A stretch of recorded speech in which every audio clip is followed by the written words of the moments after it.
Bonjour. Félicitations. Merci, merci beaucoup. Je vous ai beaucoup admiré dans Laurence Fossier. C'est bon.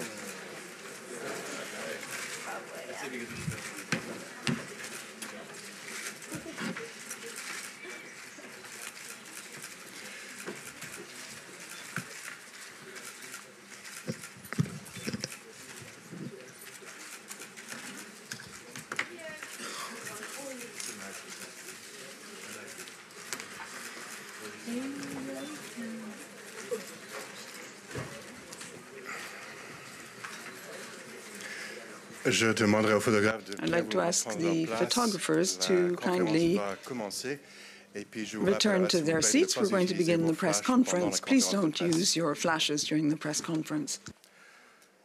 Welcome to the press conference for Sils Maria, competing here in Cannes. We have several guests. It's my pleasure to introduce them. I'll start with the far end of the table.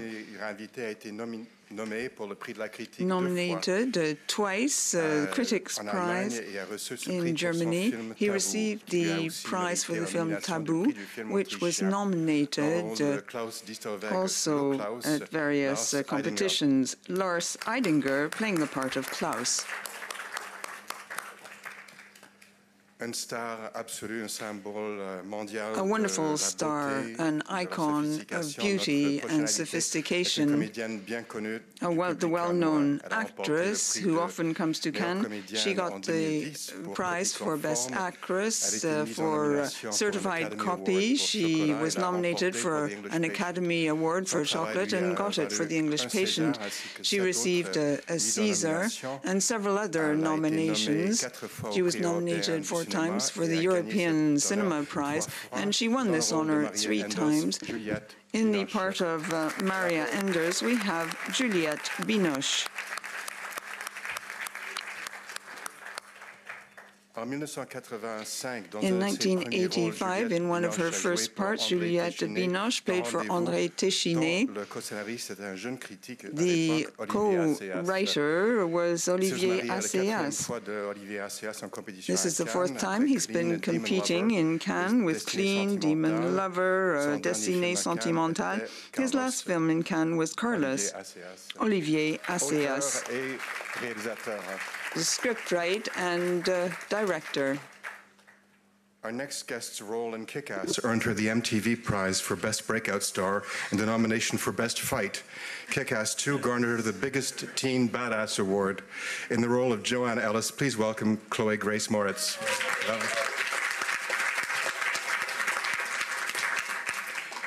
And finally, Charles Gilibert, producer. He's produced an impressive number of films, several of which have been in Cannes, Certified Copy, and the last film of Olivier Assayas, Après Mai. We're going to start the press conference with the first question here. Good morning, Jean-Marc Lesqualec, Le Dépêche du Midi. A question for Juliette Binoche. In Sils Maria, your character often refers to how her job has evolved compared with when she started out as an actress 20 years earlier. You were at the Cannes Festival in '85 with Rendezvous 29 years ago. You were a very young actress. You were revealed that year, discovered then. How do you view the young actress you were at the time now? Is that festival a happy memory for you? It is indeed. This is a place where we all meet.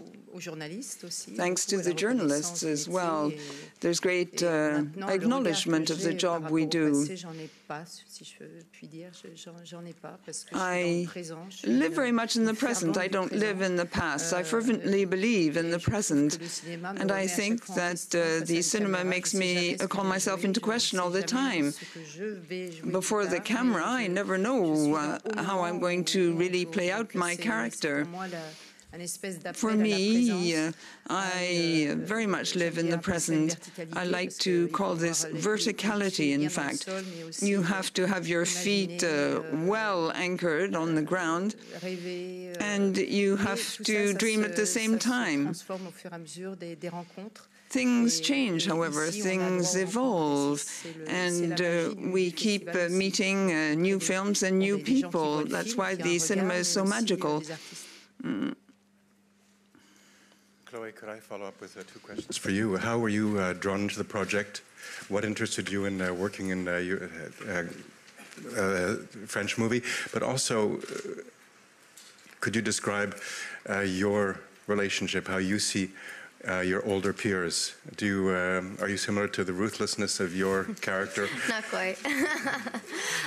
Well, obviously, of course, my first attraction to the project was Olivier, because I had seen Carlos a couple of years before, and I totally fell in love with it, and I thought it was such a magnificent film. And obviously, to work with Olivier in not only any project, but specifically a very French project with Juliette would be so special, because I think there's something so much more innovative about French cinema than American cinema, because it's new and it's alive, and there's something that is very raw about it that we can't quite capture, I think, in America yet, and in other forms of film too.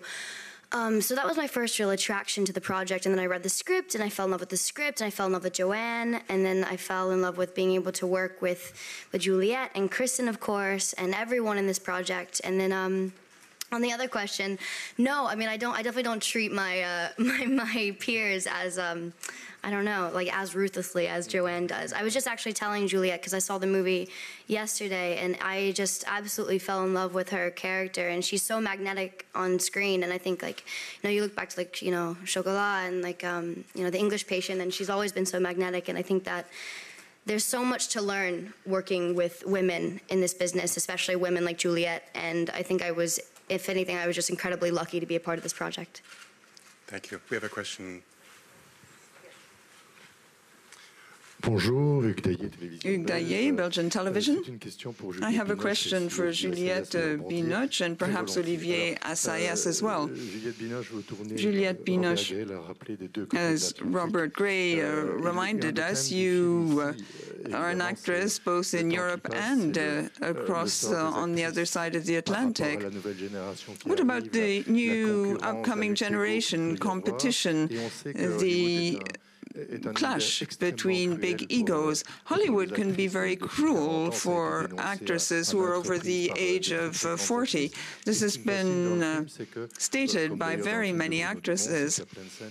There are lots of scenes where you're very natural, you're hardly made up at all. You expose yourself, so to speak, in a wide range of situations. It's a very cruel job, yet clearly you try to be a very authentic woman, not just a very cosmetic, made-up woman, an artificial person. Of course, the screenplay lends itself to the fact that one is practically bare in terms of who one is, one's identity. Then, of course, you have to see how you're going to be filmed. You have to see how people are going to view you, sense you. What does that mean? That means you have to have tremendous confidence, both in yourself and in the director.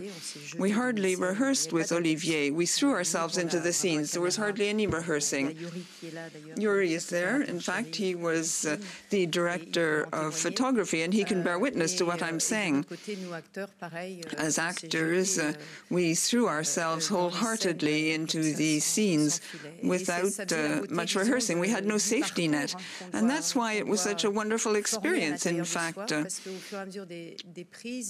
as we did the various takes, we realized we had to just go into this all together and adjust things as we acted. It's a special way of shooting, obviously. I'm very happy to place myself in the service of the storyline, where I'm privileged to be an actress. And I have to be accountable in a way for what I do. I have to spare no time and effort, do as best as I can. And when the camera enables you to do this, it doesn't cut things up into little bits. It doesn't try to control you. On the contrary, it gives you free rein to give the best performance possible. It was a magnificent experience to work with Olivier.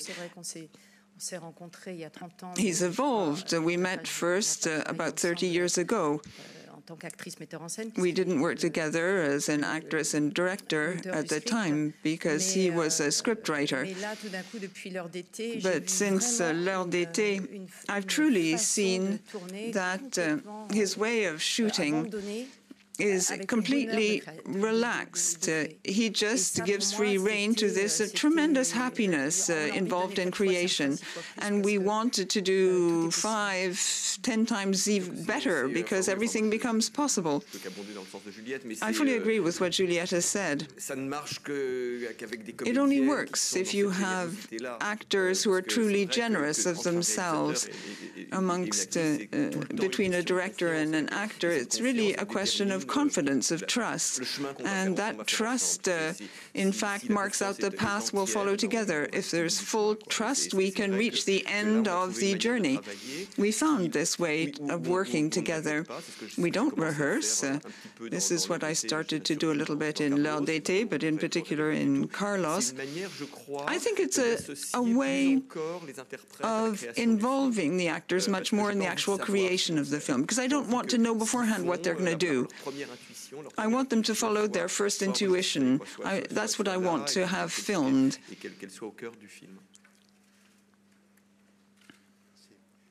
Peter.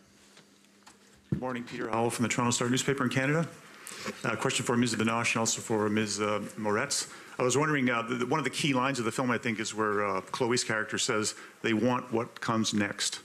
And I was wondering, from your different perspectives of your career, do you think that's true? Do you think the public only wants the next big thing, or do you think they can appreciate an older actor, some experience? What do you think about that?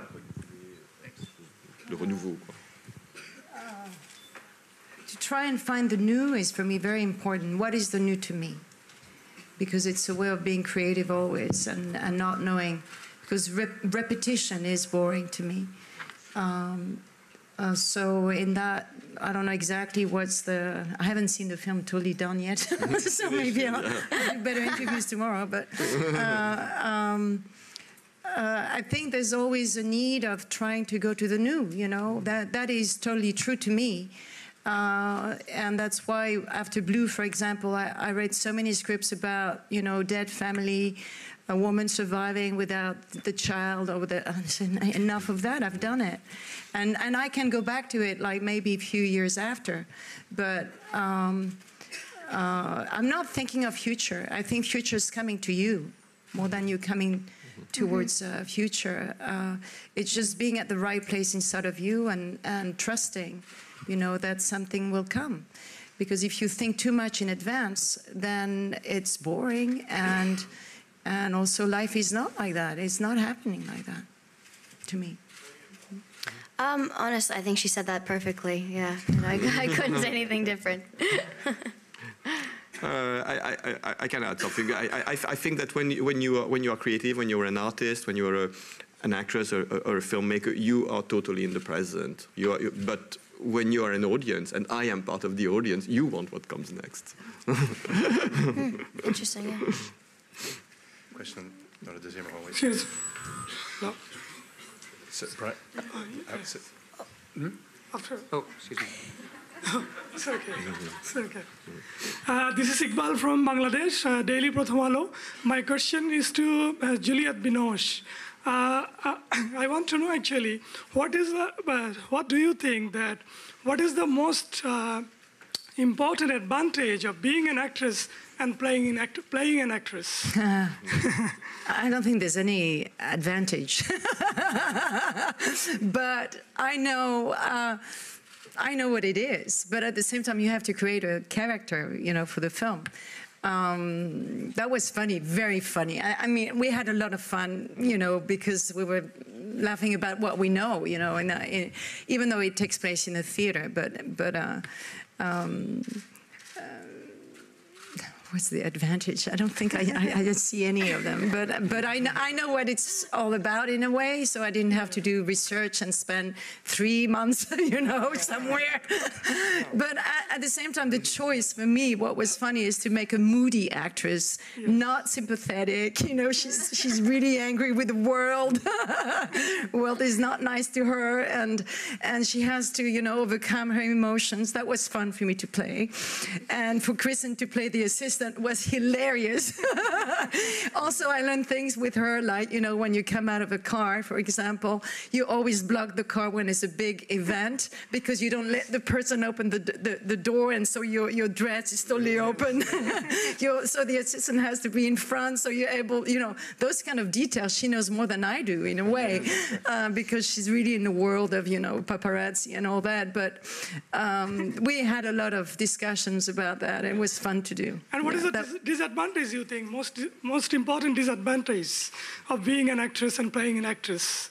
What are the advantages? Disadvantage. Disadvantage. Yes. Disadvantage. It's a lot of stress sometimes. Like maybe it's you, maybe, or is it Maria, or is it you? Yeah, there's a confusion. That's always a question mark. Yes. But a lot of times I've been asked this question for a lot of the characters I've played. So and I remember Abbas Kiarostami said to me, "Say you're the character. Say you're the character." And then in 2 months, he says, "Say you're the character. Say you're the character." So we never really the character, and we totally the character, because when we're in it, we have to have ourselves believing that we're the characters. So there's a transformation we've got to go into, that you've got to produce something in your body that is allowing this to happen.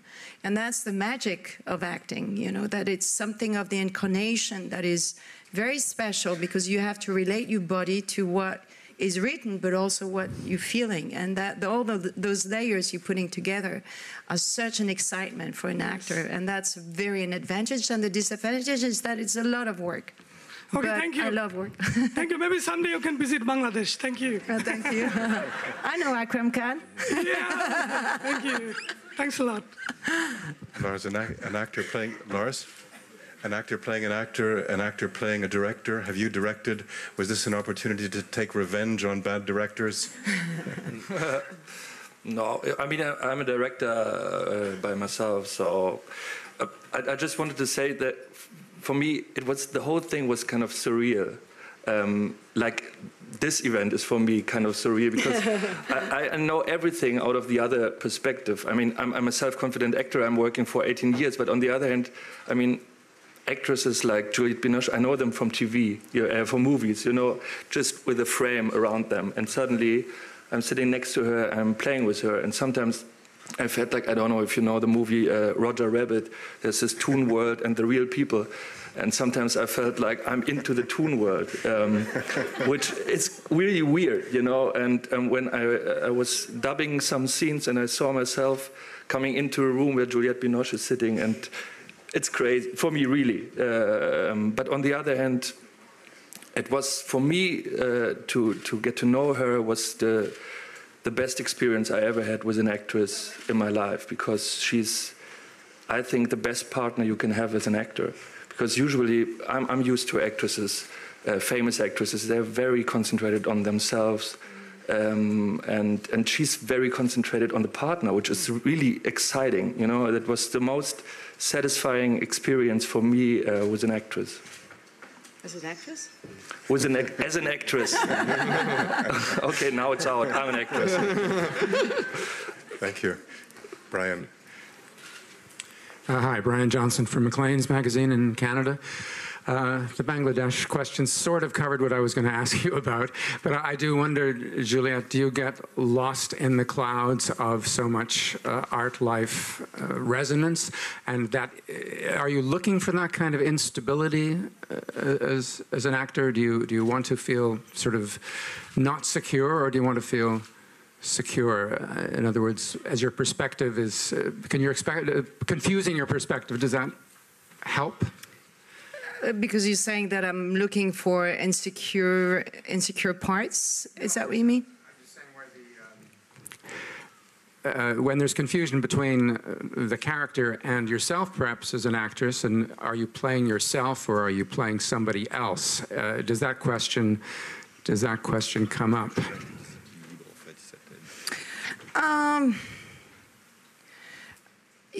When you have a script, you've got to relate it to yourself, you know. So because you've got to make this bridge happen. But at the same time, the script is always surprising you because I was discovering, you know, what he put into it, and yet I think you were discovering too, you know, as we were going, because like acting, rehearsing the scenes with Kristen. I thought Olivier thought I was gonna just rehearse them like, you know, a cappella, ba ba ba ba ba ba ba ba ba.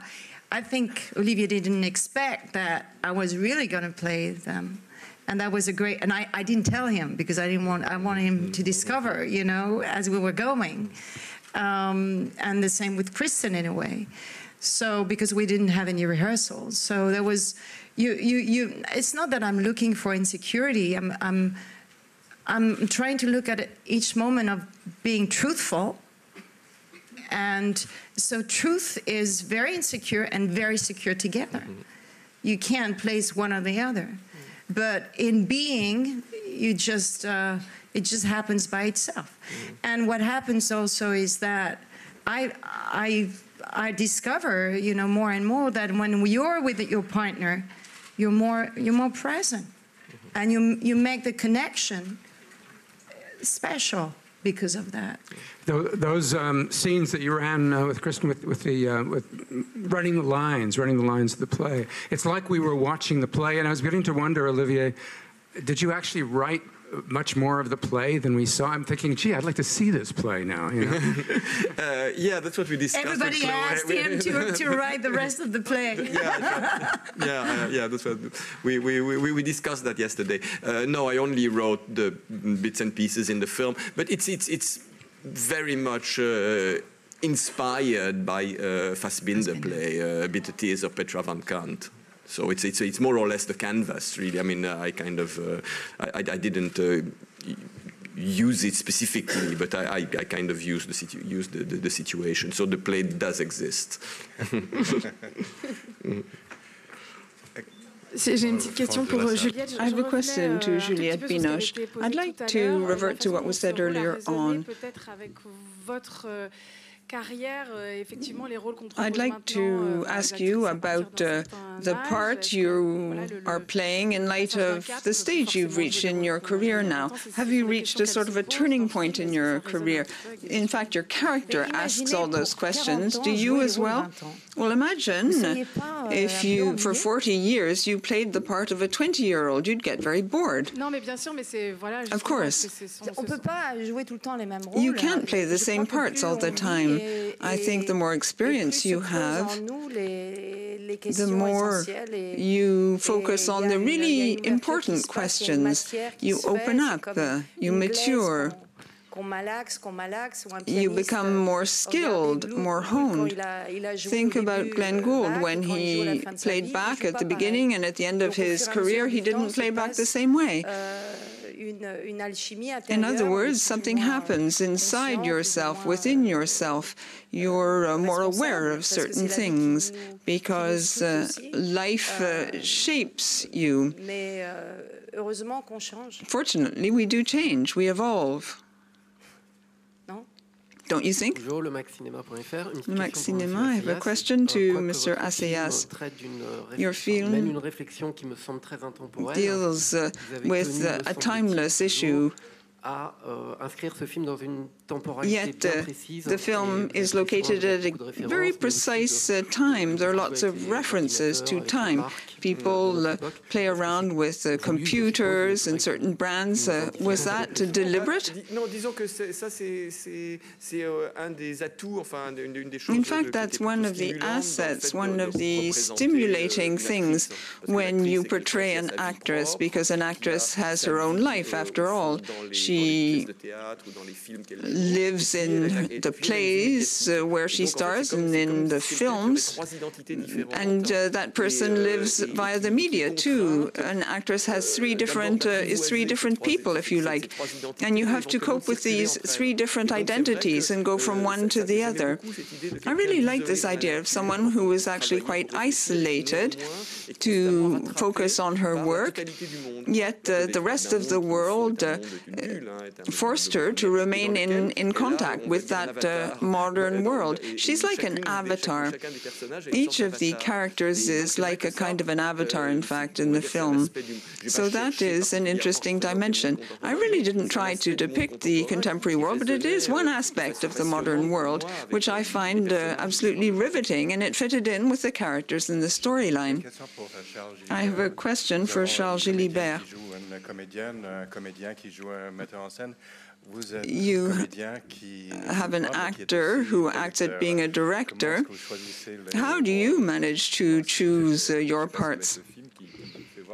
Well, I'm not an actor at all. Maybe it's just because you watch the film that you see actors all over the place. I just did a short video with Olivier Assayas a couple of years ago. How do you choose your projects? Well, it's basically because of Olivier Assayas. He had this project, he had this initial idea about these female characters who were different ages. The setting was Switzerland, so for me, it was an excellent opportunity. And then, of course, we built up the screenplay. I really feel I provide support more to the director than to a given film. What took you to the Swiss mountains?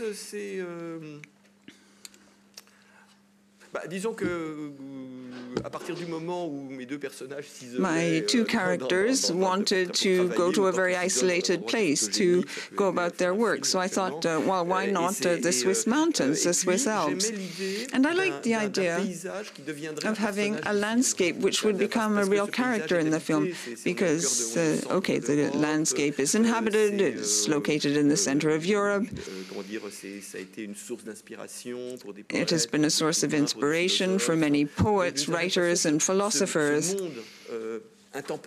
This timeless world, this world that never changes, is in sharp contrast to the characters who are trying to cope with the passing of time. So the landscape in itself has a whole history which is timeless. That's what I liked about the landscape in Sils Maria. It's stunningly beautiful. It's quite unique, in fact. It's pristine nature. Yet it's inhabited by ghosts, ghosts which are invisible. And what is invisible also belongs to the storyline. It is indeed linked to all the very human issues that the characters are grappling with. And then, of course, the characters are waiting for a snake to appear. That creates great mystery. Yes, you have this little meteorological miracle that makes the landscape come alive. It's quite a phenomenon. It's a wonderful phenomenon. When we arrived, actually, it was there, but then the snake disappeared.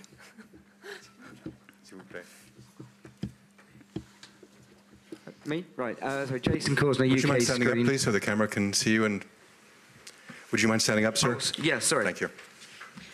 So it's Jason Cosner from UK Screen in the UK, obviously. For Olivier mainly, France is obviously a country that's very proud of its culture and its language. Why did you choose to make this French film in English? I chose to make it in English the first reason was because I wanted to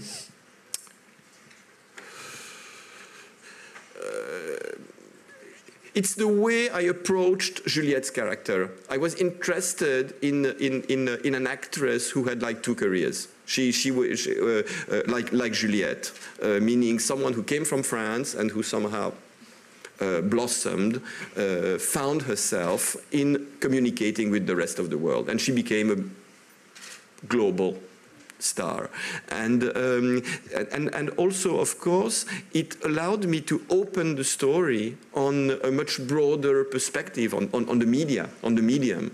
If this was, happening in Paris or in the suburbs of Paris and dealing with the French show business in a way or another, I felt it would be extremely restrictive. I thought there was something, potentially there was something very universal about that story that could be shared in a much broader way. So the English became obvious, and it was the opportunity to work with Chloe and with Kristen and with Lars. They don't speak French. Thank you. A question à droite complètement. Je crois que c'est à moi.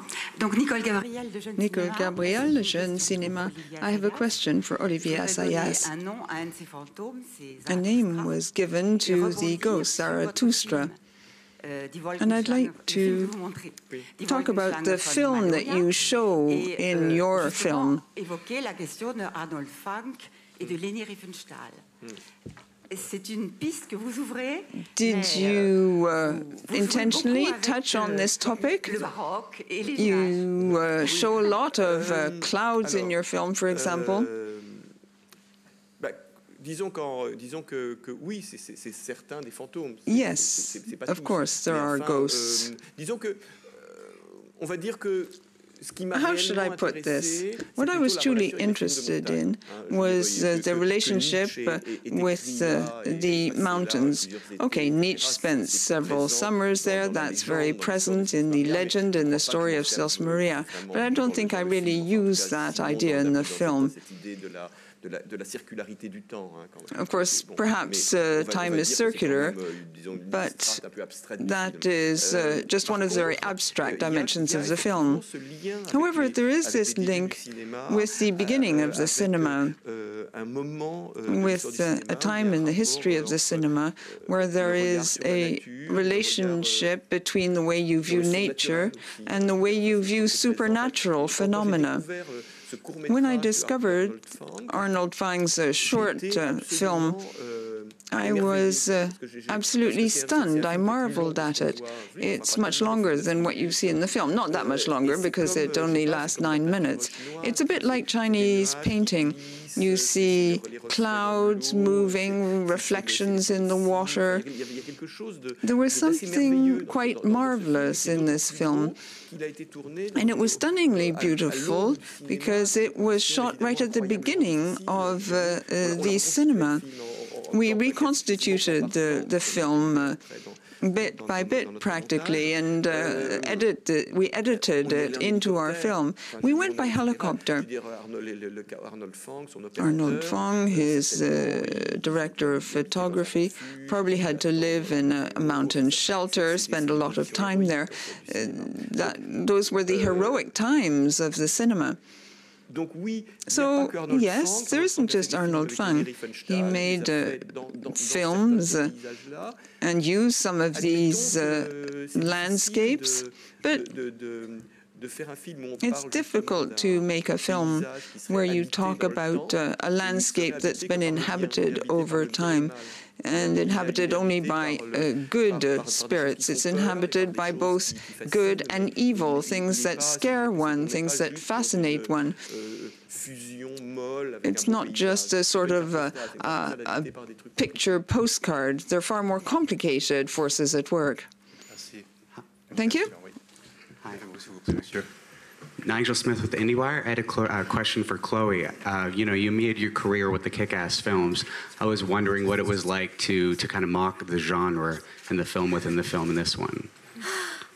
It was fun. It was an interesting kind of juxtaposition to have to be able to kind of make fun of our biggest medium right now, which is the big blockbuster, post-apocalyptic, we all live in space kind of movies. And so I think it's a fun part of the movie too, when you watch this like beautiful masterpiece and then all of a sudden you cut to this like stark, like bad acting, like, aliens, and it's hilarious. And I think that one of my favorite scenes in the movie is the one in the casino with Kristen and Juliet, and it's just hilarious because you have the young assistant going like, it's amazing, it's fun, it's like, it's these amazing like X-Men type movies, and then you have, the really accomplished actors just laughing and being like, are you kidding? Like, they're mutants who don't do anything, and it's just this hilarious juxtaposition, which is exactly where our all of kind of Hollywood is right now, which I think is one of the best parts of the movie, I think. Yeah. But Chloe, there's also a scene earlier on where Kristen says, does a reading of one of those action films and compares the characters, saying that they're really dealing with similar themes. Do you approach roles differently? I do agree with that. I am definitely one of the ones who have participated in Hollywood cinema in that sense and done that, and I'm about to be doing that again. And I think the right director and the right actors and the right script can definitely be dissected, and I think a good actor can humanize anything. And I think that if you approach a project the right way and you try and do it not cheesily, and I think that's the whole part about Joanne, is that what Kristen's trying to say about it is the fact that, yes, it is cheesy. Yes, they're dealing with like argon and whatever that means and everything else. But she did bring a human side to it. And it did deal with real world problems on a more comedic level, in a sense, almost. So, yeah. Thank you. Et Juliette, pour vous, dans le sens inverse. And what about you, Juliette? You're on all the screens around the world in lots of blockbusters. Well, I just want to please my son. No, I loved working with Gareth Edwards, who is the director of his second film. He's tremendously courageous. He made a first film, and to start with, the three producers were checking everything that was done, and by the end of the film, he's totally free. And for him, it's a wonderful way of launching his career. Thank you very much, and thank you for this film. Vous avez très bien répondu, excusez-moi. Mais vous êtes tellement beau, ça doit être ça. Non, j'étais convaincu que vous avez joué dans Laurence Anyway. Parce que j'ai lu ça quelque part dans le... C'est possible parce que tout est marqué partout sous différentes formes, il n'y a aucun problème, c'est plutôt drôle. Excusez-moi. Merci d'avoir réagi comme ça. Mais le film est formidable, je l'adore. Pour moi aussi, j'ai hâte de le revoir.